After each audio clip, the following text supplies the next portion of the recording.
Hey Kane, how's it going?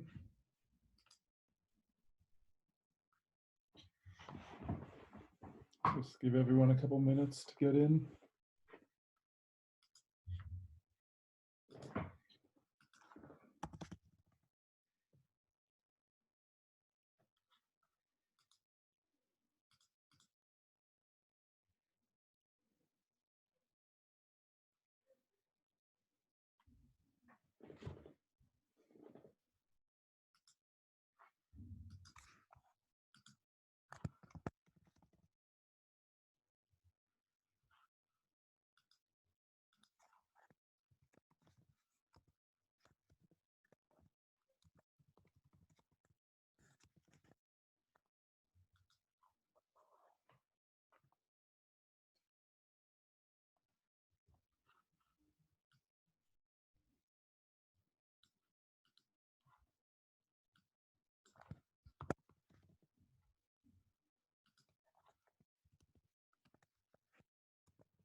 Hey, Dylan and Carson and Dennis, good to see you. I'll just again wait a couple minutes for everyone to get in.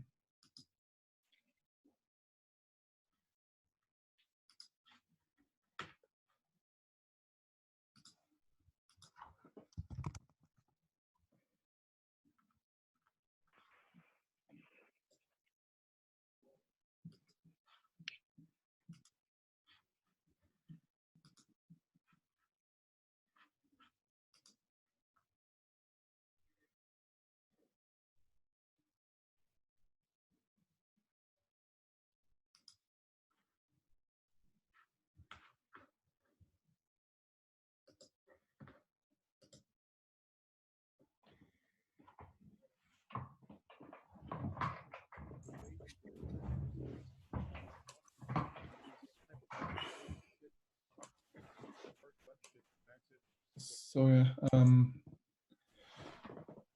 couple more on the way in. So for Monday's class, we'll just talk about this because it's not urgent for those who aren't in right now. My friend Scott is kind of willing to come in and speak to you. You know, he has a bit of a music DJ radio background. He's also done some commercials. I put out a question whether you wanted to have him talk about some of his music work or some of his commercial production work, and it was pretty 50-50 in terms of who wanted what. So if anyone has any strong opinions, like he can talk about either one. If you really have a strong opinion, like you're really interested in one, the music or the commercials, feel free to send me a message. Otherwise, I'll just ask him, to speak about whichever one I guess he feels comfortable, because the poll was kind of 50-50. But if you have a strong preference, let me know. Um, okay, so for today's class, thought I would go back to talking a little bit about the case study and also, how to do it. Show you another example one, and maybe we can talk about some ideas as the class is going. So and unfolding. So I'll just share my screen here. I want to make sure I have my participants window open so I can see if anyone's trying to get in. So present. Part of this class being the digital environment, we want to talk about the trends in business. So, and technology is a very, we would call that very disruptive, right? A disruption is something that totally changes how a business is done. You know, it could be something, that happened a few years ago, in the mid 20th century, the fact that you could get a refrigerator in your own house was very disruptive for shopping. Instead of going to local shops every day. You could go to supermarkets once a week and the food would keep. That's kind of the idea of a disruptive technology. And apps, the internet, things like that have all been very, very disruptive to how business is done. And businesses that are succeeding these days are the ones that have been able to anticipate it. Like Netflix anticipated that people wanted the convenience of being able to watch a program whenever they wanted. uh, Apple Music succeeded because people wanted to, listen to one song but not buy the whole album. They wanted to download something easily. They didn't want to actually physically go to the music store. Amazon succeeded because people prefer the convenience of goods being delivered to their home. Get a couple more people in here. So this class is to go over the case study and also just to do the idea of disruptive technology. So what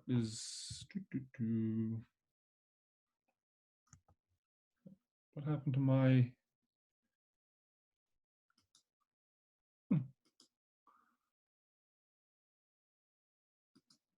looks like one of my slides didn't quite totally save when I was doing it, or I hit delete or something like that. So here's sort of a chart. This was in the New York Times a week ago. It's sort of talking about what's happening in retail. So the bigger the circle, the more money is being spent. So if it's a big circle, that's a very, very big industry. If it's going towards the left, that means it's had a big decrease from a year previous. So we'd be comparing March 2020 to March 2019. So if it really went down quite a bit, it was going towards the right and up to negative 100%, meaning almost no sales. So you see movie theaters are down to like almost 100% drop since the year before. And then on the other hand, we have green things and how much they've created. So does anyone have any comments or want to say them out loud? Like, what do they see when they look at this graph?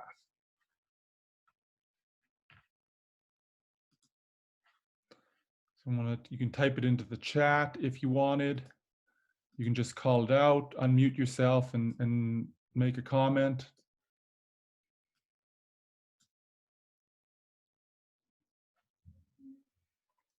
No, just thoughts. Like, what would be one of the biggest takeaway if you were to see this chart? What would you think about business these days? I didn't think that mobile would be going down. So why might mobile be going down?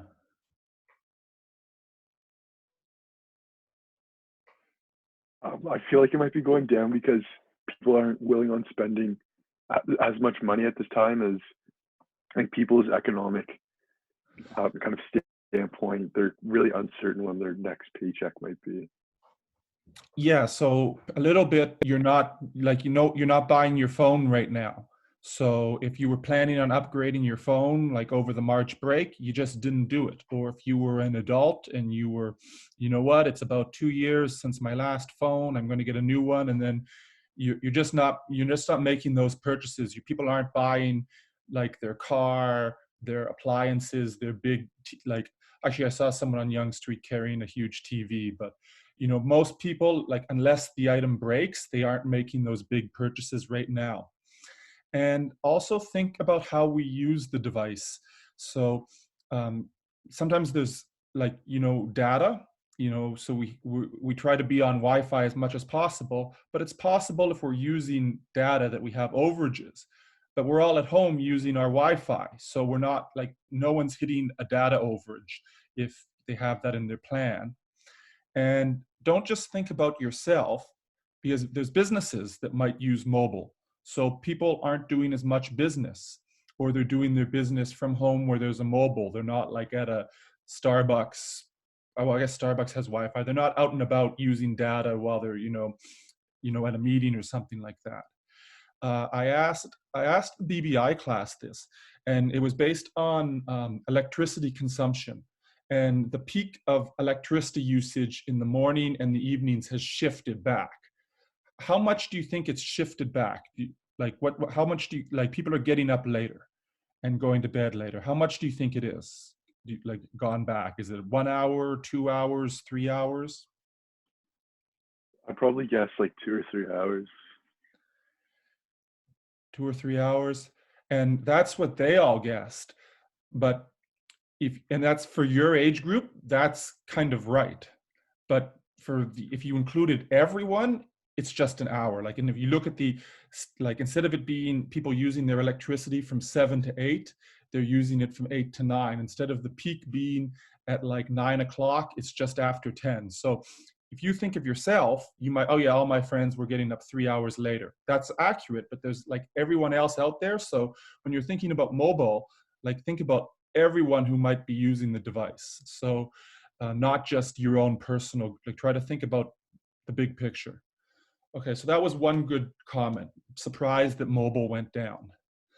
Any other surprises that people saw in this chart here?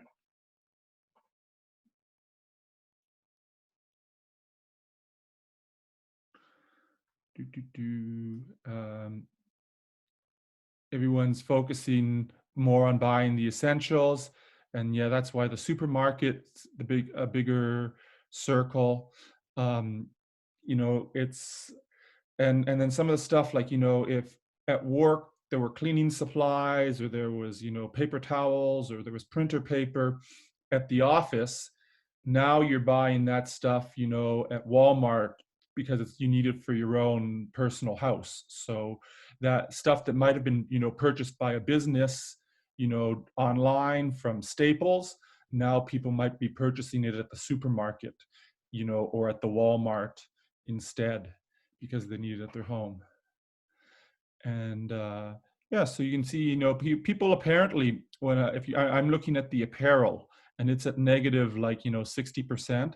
Apparently, people aren't they're buying new. The sales of shirts are still up, but the sales of other parts of clothing are not, because people might just be you know buying stuff for teleconferencing and not worrying about buying a whole outfit. And then yeah, you When it see. says Sorry, Carson? when it says warehouse clubs, is that like a Costco membership or something? Do you Yeah, know? yeah. So Okay. that'd be like a Sam's Club in the United States, Costco, any, sort of pretty much that big box buying in bulk. And surprised supermarkets haven't gone up because of the hoarders. Well, also we spend a lot of money at the supermarkets to begin with, so someone, even though people still need to have been buying a little extra, it's um still there was already a lot of money being spent there anyways. But yeah, maybe that you're right, because they're out, like if you see the stocks are empty, if the shelves are empty, Dylan, why isn't supermarkets a bigger increase? That'd be a good something. That's a good observation. So I just sort of showed that, so you can see things are switching to online. So here on the second chart is just how online retail is growing. And this was published in 2018, so it only goes up to 2017. So I think if we look, we know around Toronto, some of the department stores like the Sears of the world, the Hudson's Bay is struggling. That's the blue line that's going down. And instead of people shopping at department stores, they're shopping at superstores, like at the Costco, at sort of the Sam's Club, and they're shopping online. So just as a general trend, since the turn of the century, those big stores have been replaced by, firstly, online. But even though you might buy things a lot online, don't assume everyone does. There's still other people out there who like to physically drive to the Costco and pick up their items there.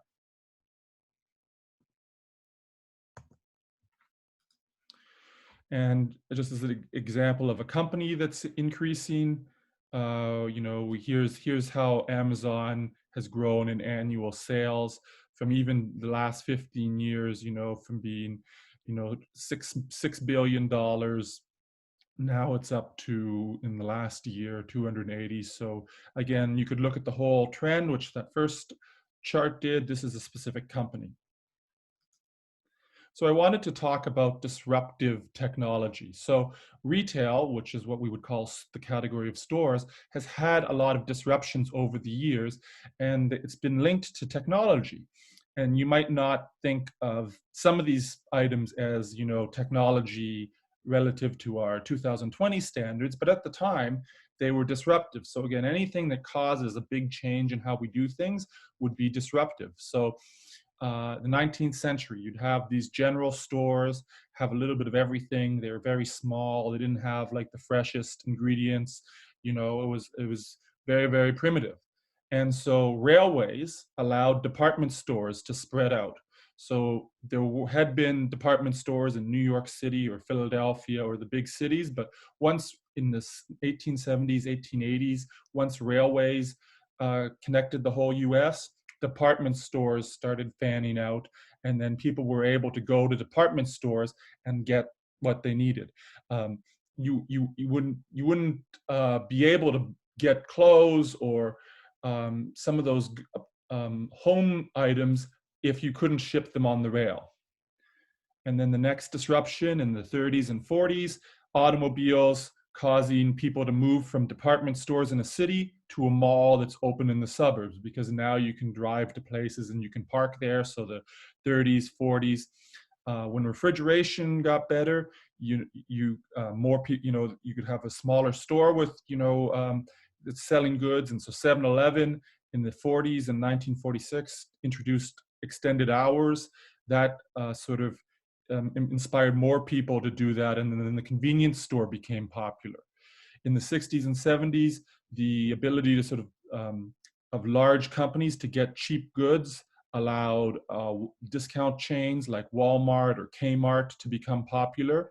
In the 80s, big box retailers like Circuit City, which is basically Best Buy, or Home Depot, and then in the 90s, the internet companies like Amazon disrupted things. Just as a guess, when do you think the first e-commerce like website was created? Anyone have any guesses? All right. Well, it was 1982 was kind of like the first sort of online website for buying computers. So those would be how some disruptions have affected retail. Does anyone have any ideas, like can think of another example of disruptions? It doesn't have to be in stores. It can be any time you can think of something really disrupting and changing how businesses operate. If you want to unmute yourself, go ahead.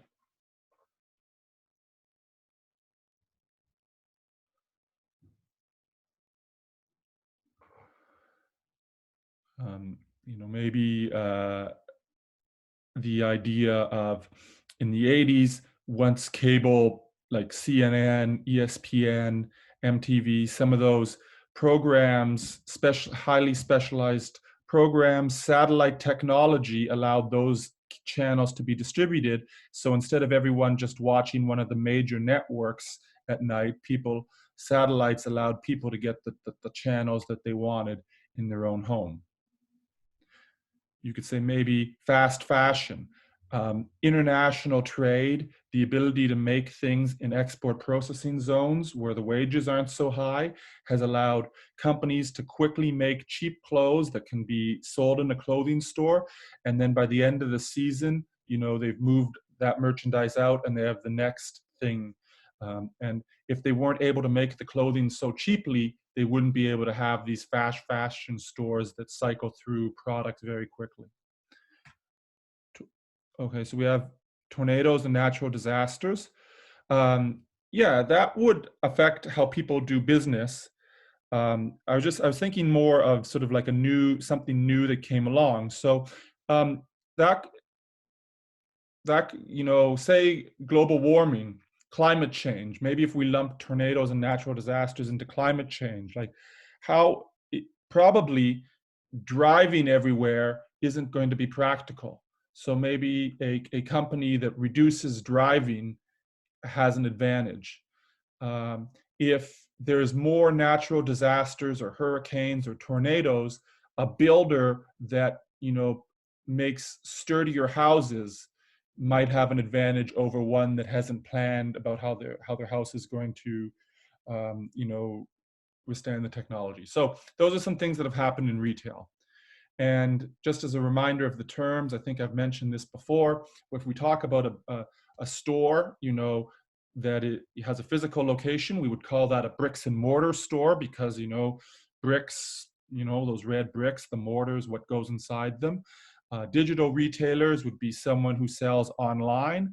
And a lot of us have relationships with stores that are omni-channel retailers, meaning that they have a physical location, but then they also communicate with you on social media.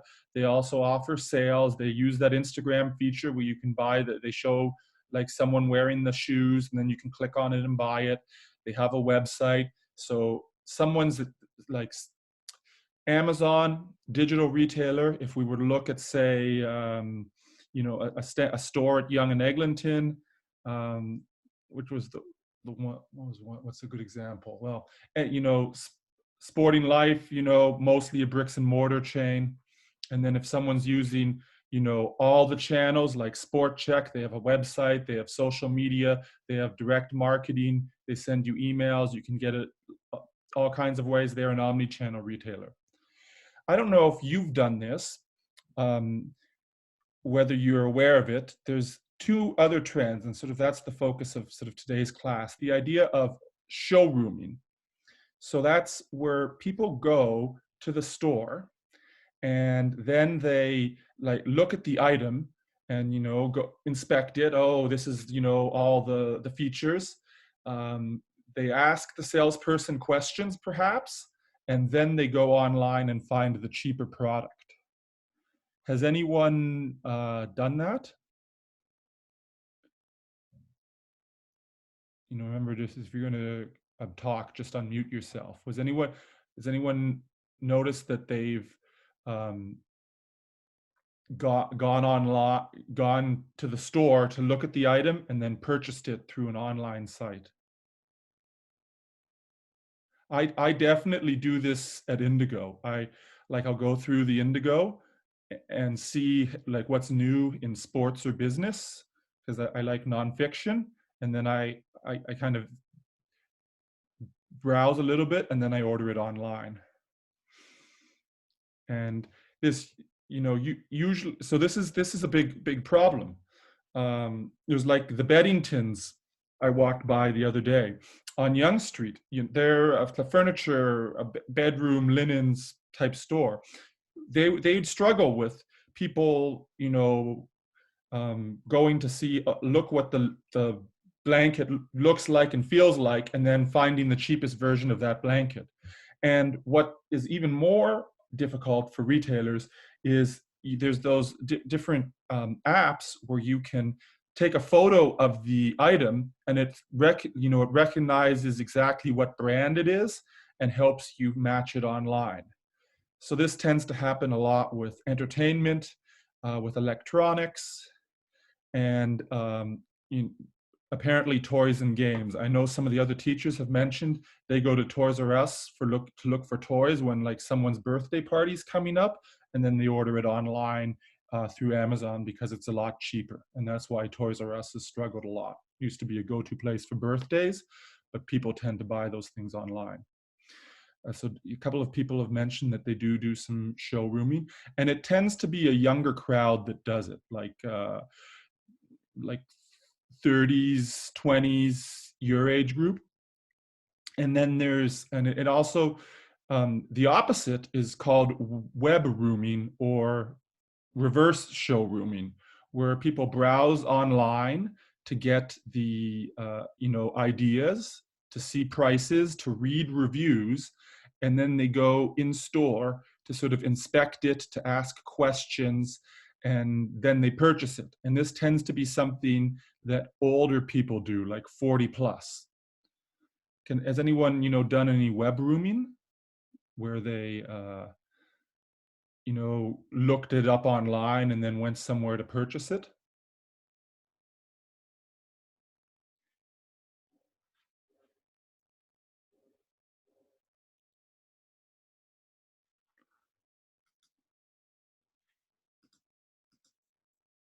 Uh-huh. Well, so maybe, sometimes that is, for things like a sofa, like you can't, you want to sit in the sofa to see if it's comfortable or not. So some things for furniture, people might read the reviews. Oh yeah, I'm going to get this brand of sofa. And then they go to Leon's to actually sit in it to see what it's like. A lot of times clothing, people like want to try on their clothing. Um, and also appliances, because I think people feel uncomfortable making a big expensive purchase, and then they might have some special questions, for the salesperson. So they kind of know what the review is, they know what the price is, and they kind of use that to force them to price match, but they want the personal service of making a big purchase with someone, a salesperson they can ask. So these are sort of two newer trends in the last couple of years: showrooming and web rooming. Showrooming when they go to the store and then they buy it online. Web rooming when they get an idea of the reviews, of the prices, of the options, and then they go and visit a store to personally try it on. So maybe we can talk about this, or type it in the chat window. Here's sort of the Sporting Life bike store. What if they were losing sales due to showrooming? What are some options out there for what Sporting Life could do to maintain their sales? You can just, when we're doing case studies, things like a brainstorming, just say any idea you feel comfortable with. It doesn't have to be the perfect solution right away. Open up an online store. Okay, so yeah, definitely have their own online store. But what if, people are going to Amazon and buying the bikes there? What else could Sporting Life do?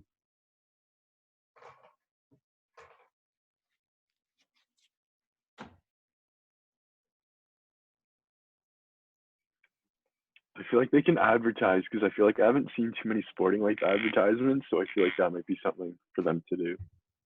Sure, to advertise, um, so that people are aware.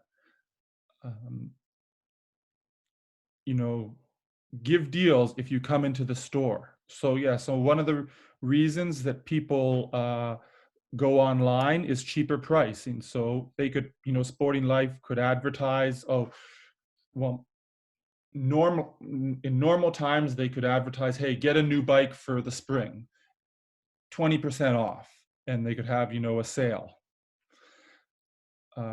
Competitive prices or promotions, yeah. So, they could get a free tune up, get something off. However, and a lot of times people first go to pricing. What happens if Sporting Life starts price matching an online retailer? What could happen?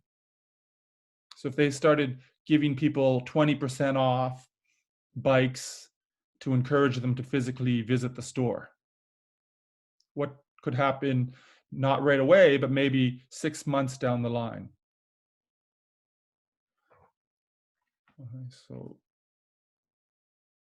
Okay, so advertise the sales better. Dylan mentioned that he got a great deal, but it was sort of not widely advertised. So Sporting Life, has some expenses. They have these properties on Yonge Street. They have staff. They can't have a 20% sale forever, because that'll start to hurt their margins. Like a warehouse, like a bike warehouse, a clothing warehouse, they're located in Brampton. Their costs are much lower. They can give you a discount. Sporting Life, they still have this space on Yonge Street. So if they start giving, say, 20% off, that's what customers want. They'll start expecting 20% all the time. And it could just mean that Sporting Life makes less money per sale. And likewise, if they just up the advertising, people might be expecting that there's always going to be a promotion. So how else could Sporting Life offer value in a way that an online company cannot? Free servicing for 4 years. Okay, that's an excellent idea. Some sort of, service is included, um, because that's something that an online company can't do, right? You can't ship a bike back to, I don't know, let's say, let's say it was made in like South Korea, right? You can't ship it back there every year for servicing. They already have it. They just don't tell you until you buy the bike. Okay, so um, last year in the BTA class, there were some really serious bike guys. So maybe Sporting Life isn't doing a good job of communicating this to everyone. So, better promotion would help. What if, Sporting Life, what if they just didn't, what if their employees weren't experts? What if their employees, were friendly and helpful, but they weren't, bike experts? How could, how would you feel about buying a bike from them if you didn't trust that they were knowledgeable about it?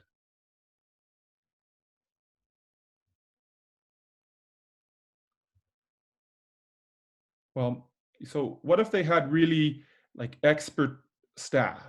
Like they really made an effort to recruit people who had a lot of biking experience, like they were ex-racers, they were people who biked every day, people who went on all these trips, people who just were, really knowledgeable about bikes.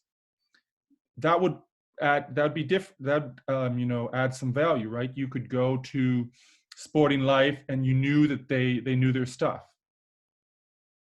Does that make sense? And then, so Dylan pointed out, they don't do a good job of communicating. So then they could communicate, hey, our staff are all experts. What about, for example, pushing custom bikes?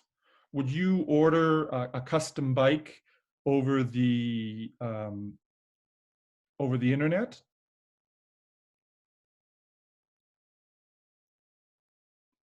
Okay, so when I got my bike, I'm, pretty tall. I didn't want to buy a bike off the rack. I didn't, you know, so I had to go to a store and, had it made personally. And I didn't want to I didn't feel comfortable, like, doing this online, because I wanted them to, to adjust it for me.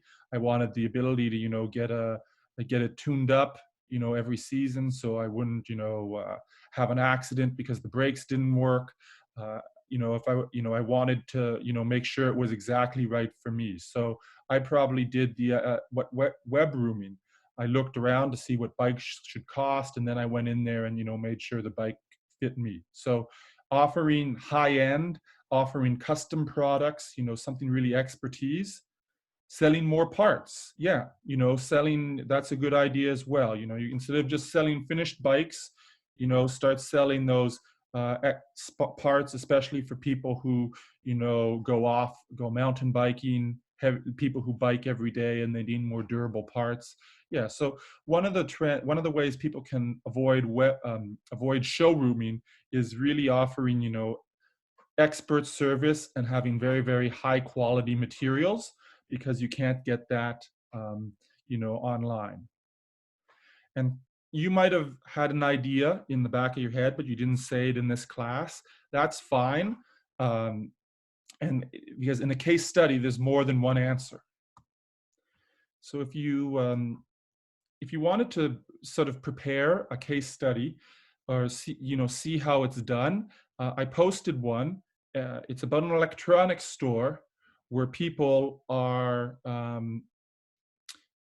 coming to visit the electronics, and then they're buying it online, and the company is struggling with what to do. So this is kind of a typical case study. there's some, it starts off, this woman, Bertice, she's the chief financial officer. She's talking to some customers. It has this fake dialogue. It discusses a fake board meeting where one person offers that they have the lowest price. One person suggests that they change the display and become more of a expert, high quality electronics store for people who really know their stuff. And then they have a debate. And so it mentions a bit, like it talks a little bit about the overall situation, and then it also has some dialogue to talk about this particular company. And you could read this and think about this, and then there's two experts that comment on each strategy. So we sort of talked about this about Sporting Life because I thought that was something in the neighborhood, that could be relevant. But this is, in terms of your homework, if you wanted to read this case, pause, think of some ideas, then you could see what the two experts said, and that kind of gives you an idea about whether you were on the right track or not.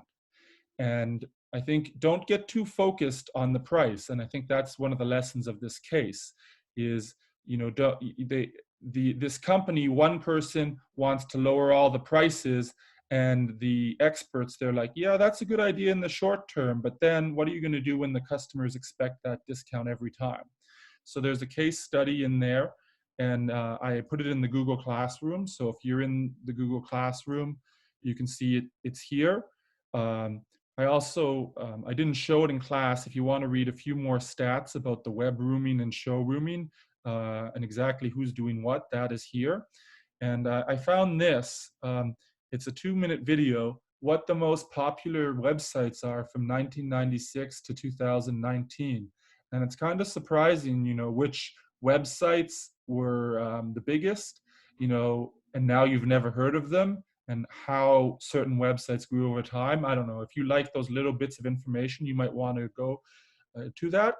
I had suggested for this week's task that, you go and you research a little bit of your case study. If you wanted to go to one of these, that Yesware case study, if you wanted to go to one of these websites and find a piece of information, I can give you some credit for doing the research that you need to do for your case, your Yesware case study.